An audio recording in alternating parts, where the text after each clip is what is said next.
Guys, Tasty Mond, Dragon's Dogma 2. I'm here to talk about it a little bit, but not for the same reasons that everybody else on the internet is talking about it. Obviously, the microtransactions are doing the rounds, the performance of the game is doing the rounds. I'm not here to talk about that.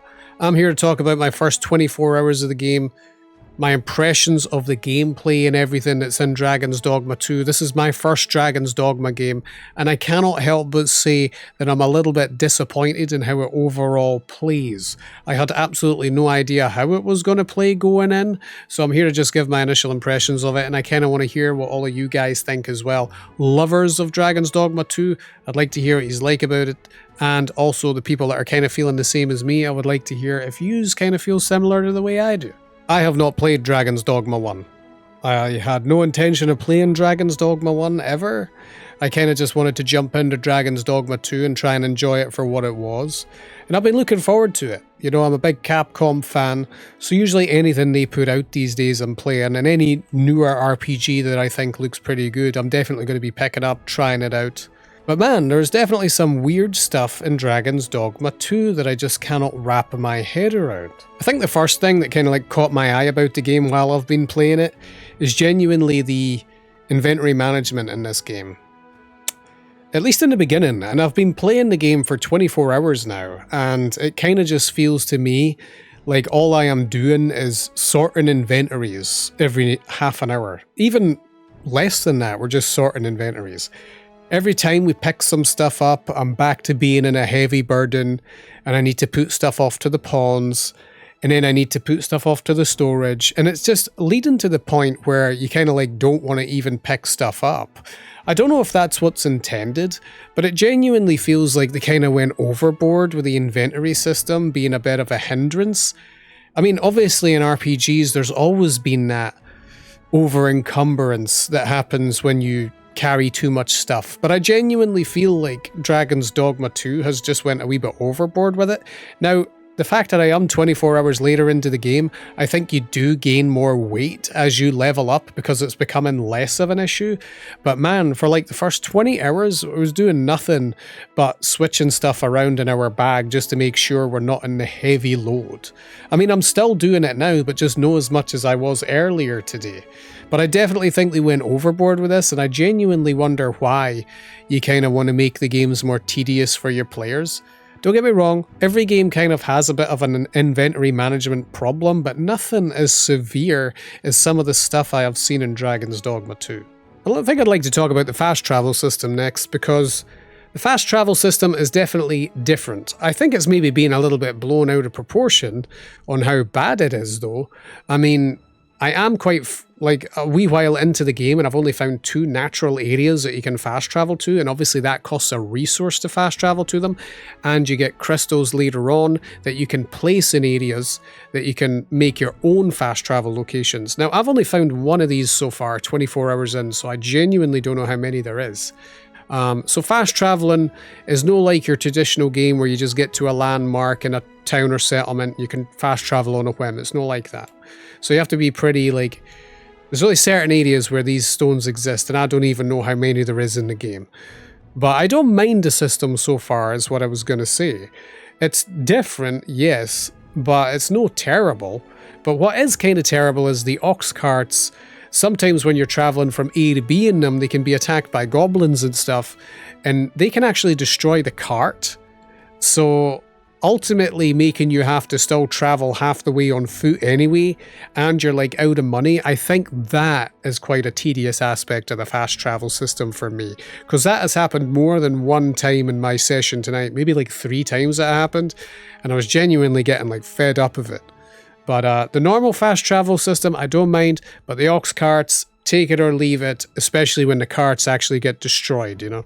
I guess this kind of segues into the next point I was kind of going to bring up, and that is there is a lot of walking in the game. They obviously want you walking a lot of your journey rather than fast traveling, which is why fast traveling is as tedious as it is.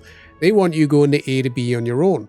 Now, usually I wouldn't mind this as much, because I like to take in the environments, enjoy what I'm looking at, soak it all in, and just enjoy the game. I think everybody who plays RPGs like this, you know, I mean, there's no point in having a huge world if you're not going to see some of it.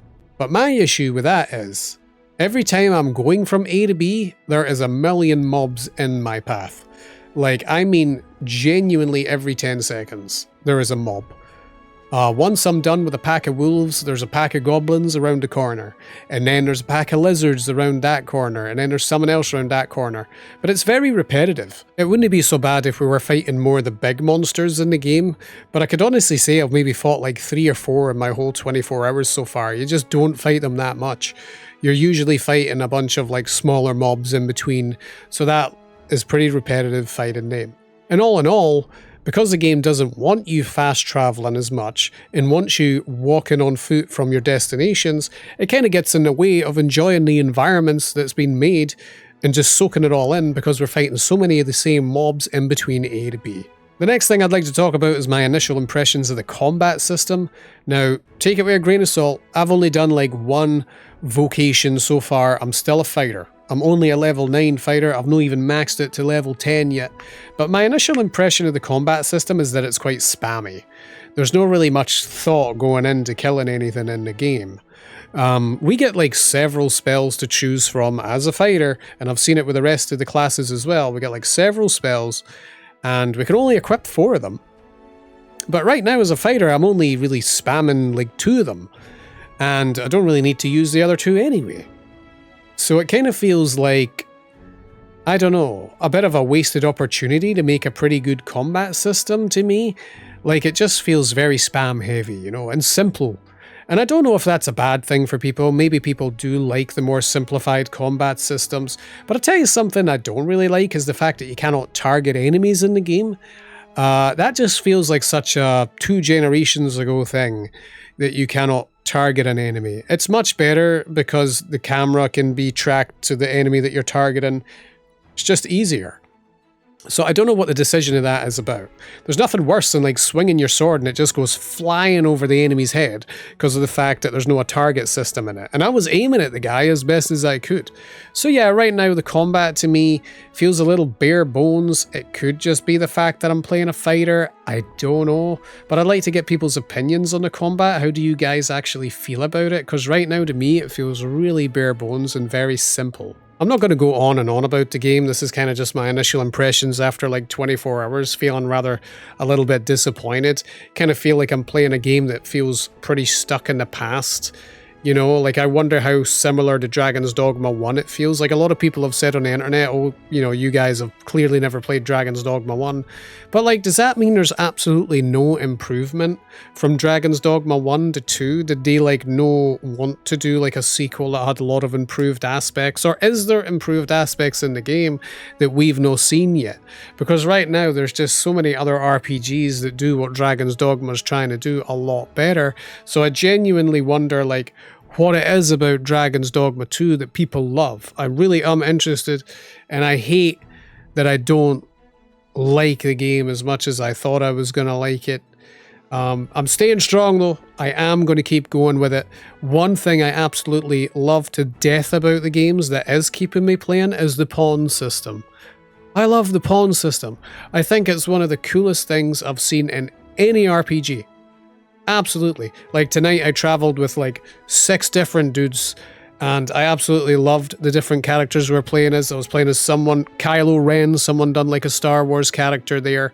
And I've done a character called Veronica who's like based on Resident Evil character and stuff. So I just love seeing everybody else's characters in the game world. I think it's one of the most unique things I've seen. But I don't know if it's going to save this game for me. That's ultimately my problem. Guys, I'd like to know what you think after like 24 hours with the game. What do you think about it? Because ultimately right now I'm feeling kind of bored and the only thing that is saving it for me is the pawn system. Let me know what you like about the game and I'll catch you in the next one.